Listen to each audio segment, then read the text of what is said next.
Jambo la kwanza ni je, kweli Magufuli alikuwa ndiyo chanzo? Wakati wa Magufuli ndipo ulikuwa mwanzo wa utekaji nyara na mauaji ya hovyo, ikatengeneza msingi wa mamlaka sasa iliyofuata yenyewe kufanya mauaji na utekaji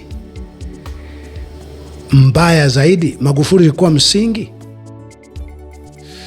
Je, Magufuli alikuwa chanzo na sababu ya hali ya mauaji ya kutisha yanayofanyika kwenye nchi yetu kwa sasa, au Watanzania ndio ambao tulishindwa kushirikiana naye sawasawa na kumlinda, na mwisho tukaangukia kwenye hali inayoendelea kwenye nchi yetu kwa sasa? Nafahamu fika ya kwamba wana haki zote watu kama Kabendera, Tundu Lissu, ndugu wa Ben Sanane na wengine ambao walipata madhira ya wazi kabisa wakati wa Magufuli, kumwona kama alikuwa mmoja kati ya binadamu asiyefaa kabisa miongoni mwa binadamu. Nafahamu wana haki kabisa kumtazama hivyo, lakini kwa kuwa hata wewe binadamu, wewe mzuri, tufanye Kabendera, tufanye Lissu, tufanye mimi, kwa kuwa kila mtu inawezekana, pamoja na uzuri wako wote, una ubaya fulani. Binadamu yoyote, usijidanganye, hajawahi kuwepo aliyekuwa mwema kila eneo. Awe Nyerere ametutupa kwenye muungano fulani hivi, tunaungua nao moto. Wakati wakina Mkapa ndo wakina Swedi Kubenea walimwagiwa tindikali. Wakati wakina Kikwete ndo wakina Dr. Ulimboka waling'olewa meno bila ganzi msitu wa Mabwe Pande. Wakina Daudi Mwangosi walisambaratishwa kwa mabomu. Pamoja na uzuri wote ambao unaweza ukawa unawasifia ni wazuri, Dr. Ulimboka mwenyewe, ndugu wa Daudi Mwangosi, sidhani kama unaweza ukamwambia chochote kwa habari ya utawala wa Kikwete.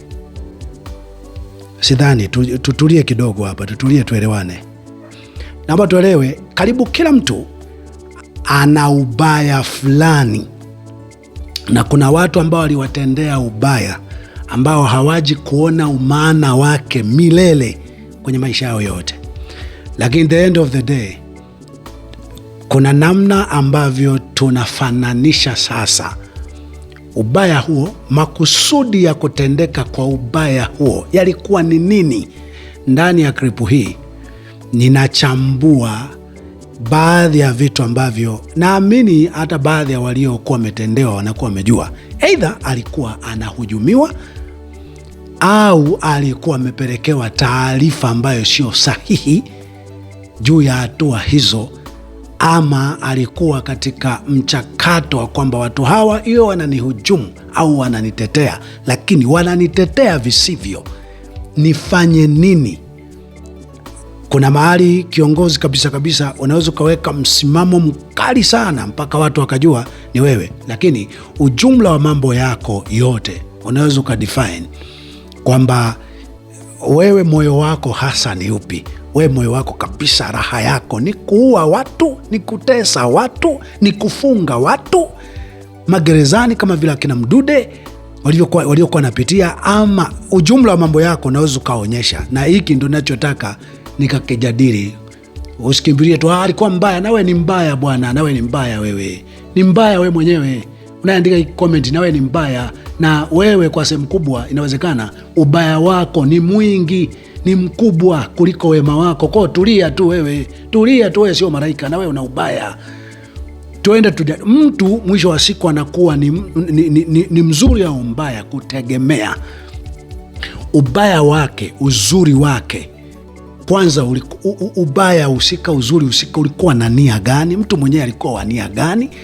alikuwa na nia gani, lakini mbili, katika ubaya wake wote, kwa sababu ukishajua nia utajua katika, lazima mtu kama nia yake ilikuwa njema atakuwa na uzuri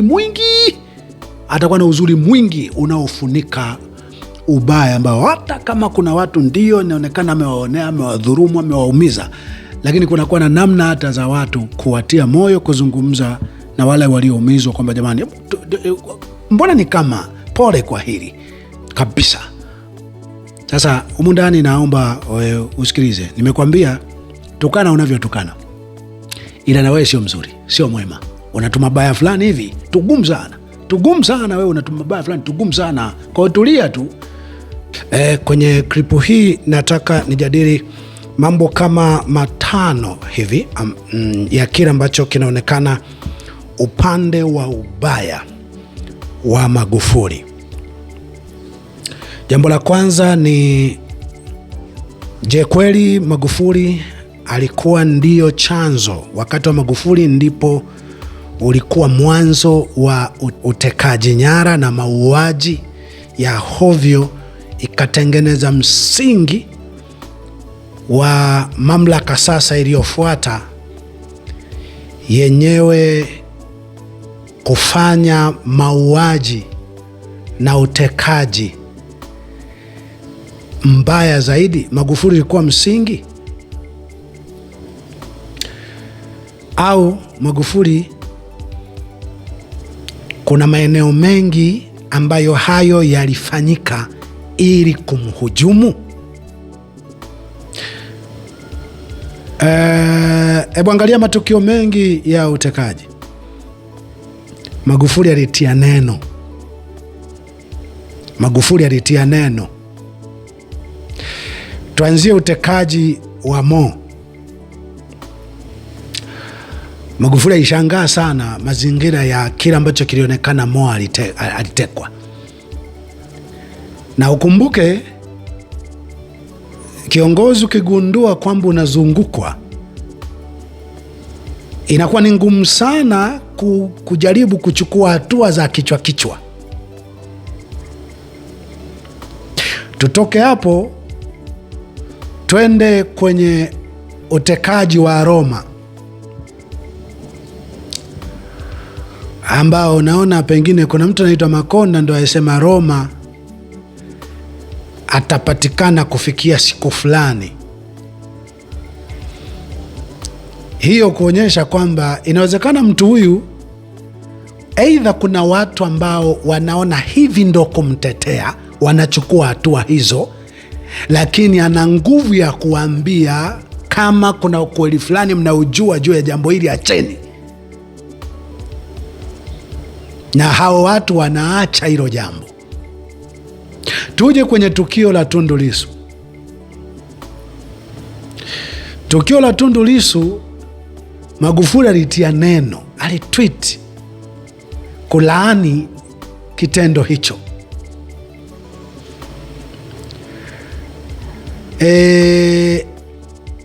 Kulaani kwenyewe kusingetosha. Kuna hatua sasa ambazo Lissu hakutibiwa kwa bajeti ya serikali. Kuna hatua za Lissu kunyang'anywa mshahara wake. Nimewambia hivi, kuna mahali kiongozi anapotaka kuhujumiwa, mtu anapotaka kuhujumiwa na anajikuta kabisa yuko peke yake, anaweza asitoe neno la moja kwa moja kuonyesha yuko kinyume na wale walioonekana walikuwa wanamtetea. Lazima akae chini, aangalie hivi vitendo kama hivi vimefanywa kweli, au njia ya kunitetea ilikuwa ni hii, kusudi lilikuwa kunitetea au kunihujumu katika kufikiri hiki na hiki na hiki. Unaweza kashangaa mtu mpaka anakuja na uwawa.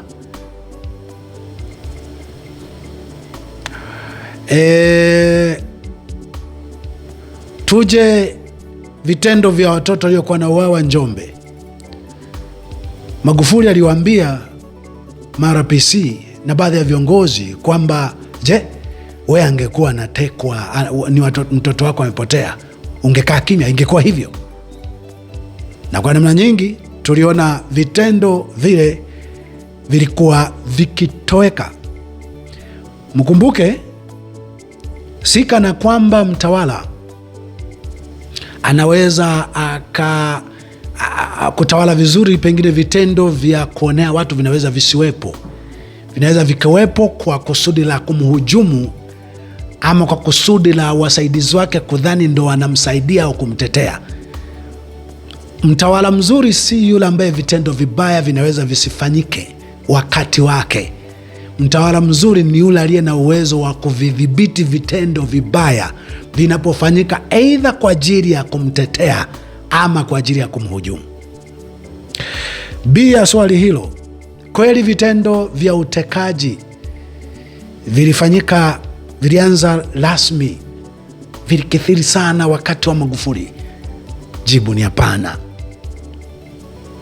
Vitendo vya utekaji vimefanyika Dr. Ulimboka na Daudi Mwangosi.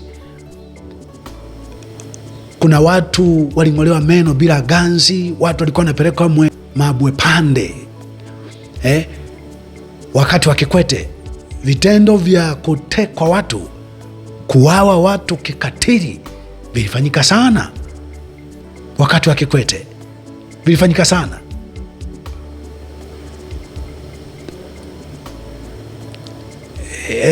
Vilikuja kukithiri wakati wa Magufuli. Mbona ni kama alikuwa anapambana navyo sana? Mbona ni kama vilifanyika vingi kama hujuma? Kuna watu walikuwa miili yao inapatikana kwenye viroba. Lile mbona lilikuwa wazi sana kwamba ni kama kulikuwa na watu na kakikundi kalikokuwa kanaitwa ni kama gaidi. Mbona ilikuwa wazi kwamba kulikuwa na taarifa za aina hiyo, kwamba kale kikundi sasa baadaye kalipoanza kusakwa kakikutwa mahali na bunduki kameuaua watu wengine. Wani kama kuna vitu vinaonesha hako ndo awaye kwa upanga anauawa kwa huo.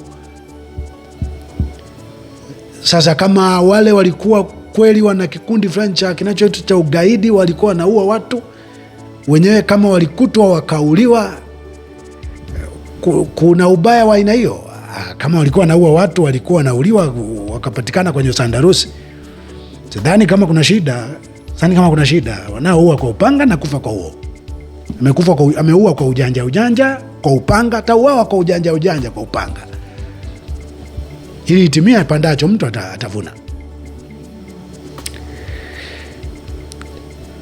Jambo la tatu, jambo la Tundu Lissu tayari nimesha lijadili.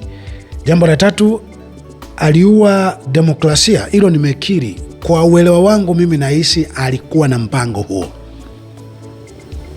Simjui yeye moyoni mwake, nahisi alikuwa na mpango huo. Hata nikiwa mimi naweza nikafanya hivyo. Hatuhitaji demokrasia, hatuhitaji uchaguzi. Tunahitaji mtu mwenye utu. Tunahitaji tu mtu ambaye watu wengine anawaona kama nafsi yake. Na kuhakikishia, akija kutokea mtu huyo, hutahitaji demokrasia. Demokrasia ipo kwa ajili, mumeshindwa sasa njia za kukabili ubaya, mnajaribu sasa mtumie hicho ambacho mnaweza kukiita demokrasia kujaribu kuondoa mamlaka inayomwaga damu ya kishetani kama hii tulionayo. Demokrasia ndio mnaweza mkajaribu kuitumia. Lakini sasa nayo hiyo demokrasia wenyewe ndio wameikanyaga mara 500 yake, nayo haiwezi kutumika. Lakini kimsingi demokrasia haipo kwa ajili ya jambo, kwa ajili ya usalama wetu. Magufuli, na ninavyohisi mimi, alikuwa anataka kujenga nchi moja isiyo na uCCM, isiyo na uChadema, isiyo na uyanga, isiyo na usimba, isiyo na upentekosti, isiyo na Uislamu, isiyo na moja ya watu ambao wote kila mtu anamuona mwenzake kama nafsi yake anavyoiona. Hiyo nchi mtu yoyote mwenye akili iliyonyoka, hiyo ajenda, hilo wazo huwa anakuwa nalo.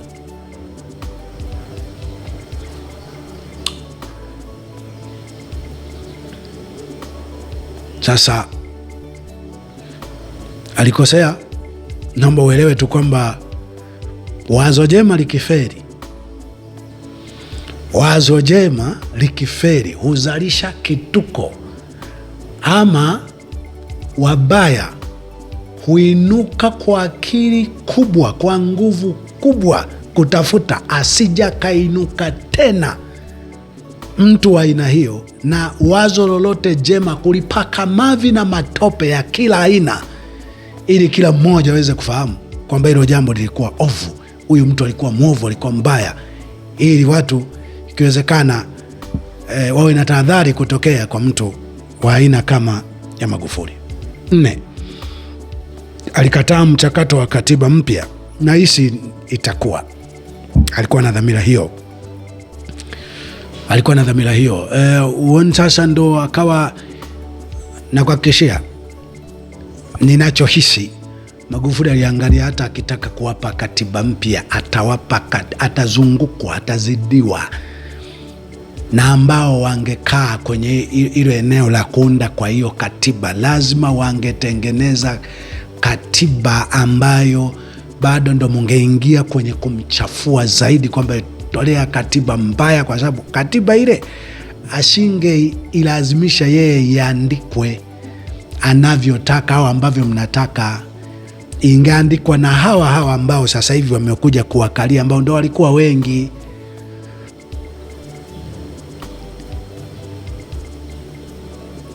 Kwa wakati mwingine kuto kupelekea mawazo hayo ya katiba ilikuwa kutafuta njia ya kwamba hebu ngoja tusogee, pengine tutengeneze timu ya kutosha ya watu wenye nia ya kweli, ndio tutaunda katiba huko mbele.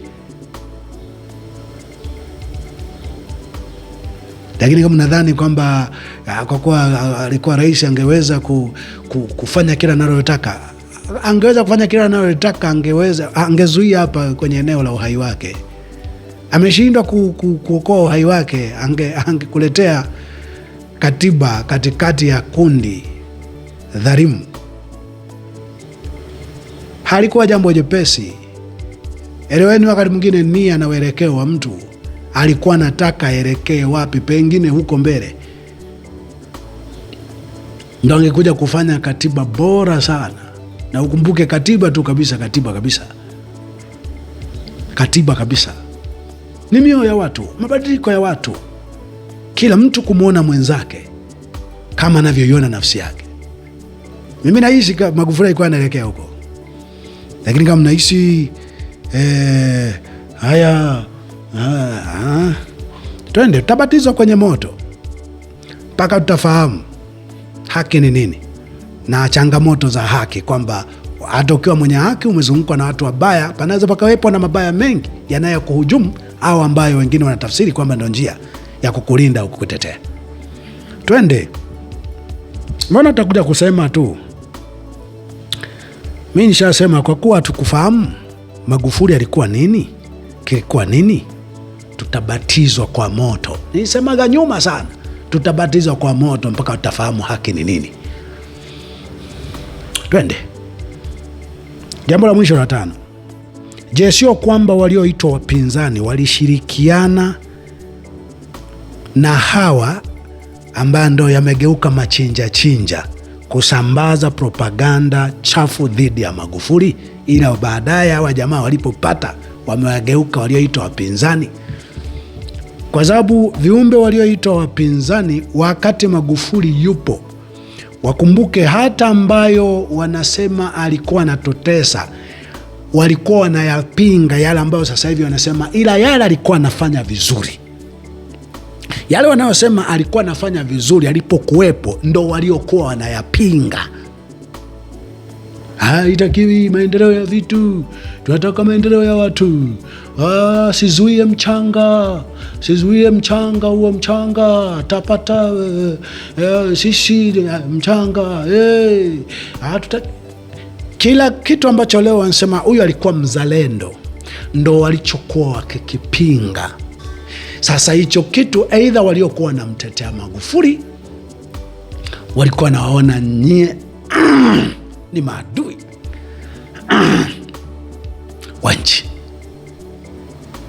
na waliokuwa na mhujumu walikuwa na push mwe mnasema hivyo. Magufuli tulishindwa kumlinda, tulishindwa kushirikiana naye, na kwa sehemu kubwa mlioitwa wapinzani mulitumika kumuhujumu. Ukumbuke, hamukupinga tu mauaji, hamukupinga tu utekaji wakati Magufuli yupo. Hivyo vitu vilikuwa vinatokea kwa nadra, na kikitokea kilikuwa kinapotea, kwa sababu kulikuwa kunatokea hatua ambazo naona kabisa hizi zimejali sauti, hata kama hajatamka moja kwa moja, hajazungumzia chochote juu ya kifo hicho au kupotea huko kwa mtu lakini hizo hali zilikuwa napotea. Njoni sasa hivi unayelalamikia sana juu ya kupotea kwa watu, ndo unayepotea, ndo uliye kwenye mstari wa kupotezwa ndani ya siku chache. Na wamepotea watu, wameuawa watu. Sasa kuna mnayoitwa wapinzani kwa kitu ambacho mimi huwa sikubaliani nacho. Sikubaliani kwa mpinzani na wa ukweli. Mimi naaminiki upinzani wa mabaya. Hata kama mtu huyu kuna mabaya kabisa, unaona kweli haya aliyafanya, alishindwa kutoa maamuzi, angalia mazingira ya kutoa kwake maamuzi. Kwa pengine inawezekana haikuwa rahisi, kulikuwa na vitu itakiwa aweke vizuri ndipo atoe maamuzi.